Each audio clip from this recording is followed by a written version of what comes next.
Hello, my name is Nicole Robinson and I will be presenting on Chagas disease. So what I will do during this presentation is to spread an awareness about Chagas disease by exploring all facets of it. I will examine the ways in which people are infected with the disease, the countries where the disease is mostly found, the signs and symptoms of the disease, and finally, the treatment course and actions that must be taken to not only prevent the spread, but also to halt the disease. So we will speak about the transmission of the disease, the areas where it is prevalent, why this disease is categorized as a neglected tropical disease, the signs and symptoms associated with it, and the treatment and preventative course. So what is Chagas disease and how is it transmitted? Chagas disease is also known as American trypanosomiasis.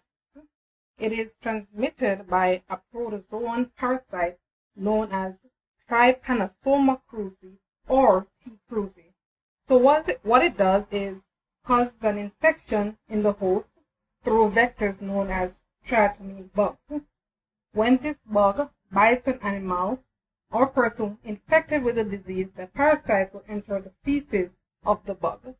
Then, when individuals are sleeping at night, the bugs feed on the people's faces. That's why this bug is also known as a kissing bug. They will bite, ingest blood, then defecate on the person. The person will then become infected through the bite wound or by accidentally rubbing the feces into the mucous membranes of the body like the eye or the mouth. Another way in which Chagas disease is transmitted include from a pregnant woman to a baby, also through blood transfusion, organ transplant, accidental laboratory exposure, or by consuming uncooked food that may be contaminated with feces from the infected bug. Chagas disease is mostly found in poor Latin American countries like Mexico, Argentina, or Brazil because these residences often have mud, straw, adobe, or palm thatch houses, which is a suitable environment for the triatomine bug. If you will look on the map to the right, Argentina has the highest number of cases with 1,505,235 cases being reported. Brazil has 1,156,821 cases. The cases have also been reported in Florida, New York, Texas, Illinois, and California, which have the highest incident rates. These are also areas that have high migration.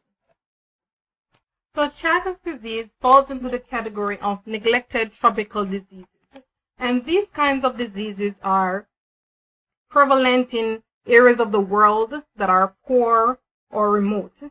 Because these people don't have the political influence, they cannot drive healthcare policies, and as such, these diseases don't receive the attention like other tropical diseases do. If you look at the bar graph to the right, it will show the number of Chagas disease cases in Mexico between the years 2000 and 2017. In 2000, there were only 75 cases reported, but by 2006, there were 1 million cases reported. However, by 2012, that number had fallen to 5,463 cases, and by 2017, the number again rose to 876,458 cases being reported. So what this demonstrates is that there is an underreporting of this disease, and by underreporting this disease, it ends up being neglected. So because this disease is neglected, it is very important that we are aware of the signs and symptoms associated with it. So during the acute phase, a person may experience fatigue, fever, rash, body aches, headache. They may have a swollen eyelid, swollen gland, enlargement of the liver or spleen. And this phase usually lasts for a few weeks to 2 to 4 months. During the chronic phase, the person would have difficulty swallowing because of the enlarged esophagus. They will also have abdominal pain due to an enlarged colon. They might also develop cardiac symptoms, and this phase usually occurs 10 to 20 years after the initial infection. There are different types of tests that are also used to identify this disease. In the acute phase, examination of fresh blood samples and a test known as xenodiagnosis is needed.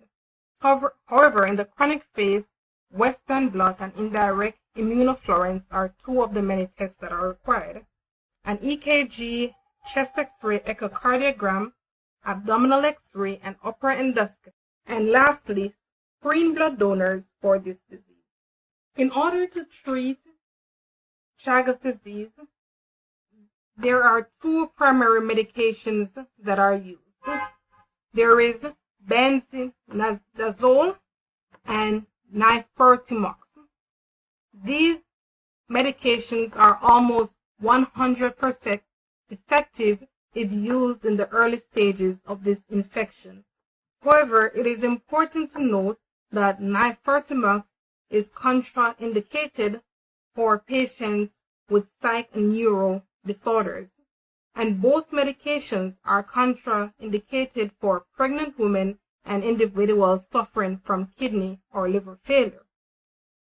During the chronic phase, these medications are no longer effective, so now the focus is on slowing the progression of the disease. If the patient has cardiac symptoms or signs, a pacemaker is usually used, or the person may need heart surgery or heart transplant. And if the person is having digestive symptoms, they may be treated with corticosteroids or have abdominal surgery. In order to prevent this disease, it is important that insect repellents are used to minimize the exposure and insecticides to remove the insects from your residence.